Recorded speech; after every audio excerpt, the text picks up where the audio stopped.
Gustavo Petro, leftist ex-rebel, wins Colombia's presidential election. Gustavo Petro, the leftist former mayor of Bogota and ex-rebel fighter, has been declared the winner of Colombia's presidential election. Mr. Petro, a current senator, defeated right-wing construction magnate Rodolfo Hernández in Sunday's runoff election.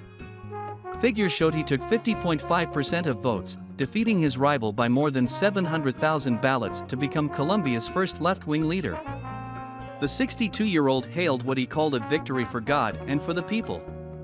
"May so much suffering be cushioned by the joy that today floods the heart of the homeland," Mr. Petro wrote on Twitter. "Today is the day of the streets and squares." His running mate Francia Marquez, a single mother and former housekeeper, will become the country's first black woman vice president.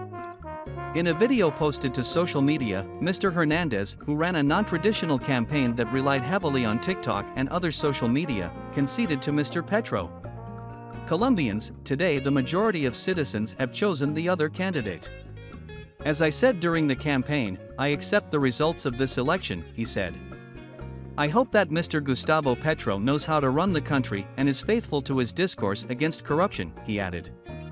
President Iván Duque, who was barred from seeking re-election by Colombia's term limits, said on Twitter that he has called Mr. Petro to congratulate him and said they have agreed to meet in the coming days to initiate a harmonious, institutional and transparent transition. Mr. Petro, a former member of the M19 guerrilla movement, ran on a radical manifesto and pledged during the campaign to fight inequality by providing free university education, pension reforms and high taxes on unproductive land. He has also pledged to fully implement a 2016 peace deal that ended a 50-year-long conflict with the communist guerrilla group, FARC, and to seek negotiations with the still active ELN rebels. At Gustavo's results party, the atmosphere is electric. On stage, and in the crowds, people here are dancing salsa, enjoying every moment of an election like no other. In a country that experienced decades of civil conflict, Gustavo Petro's critics highlighted his role as a former rebel, arguing his economic plans would spell disaster for the country. But his promises of inclusion and addressing poverty resonated with this deeply unequal country. For Ana Beatriz Acevedo, who represents displaced Afro-Colombian women, the election marks a major change for the country. "One of the problems this country has is inequality in black and indigenous communities, among women," she said. And they, Petro and Marquez, represent that difference. One is mixed race, one is black, and both believe in inclusion.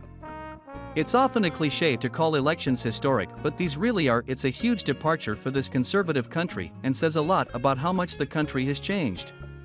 Now Colombia will have its first ever leftist leader and alongside him, the first ever black vice president, and that speaks volumes about the desire for a different political path.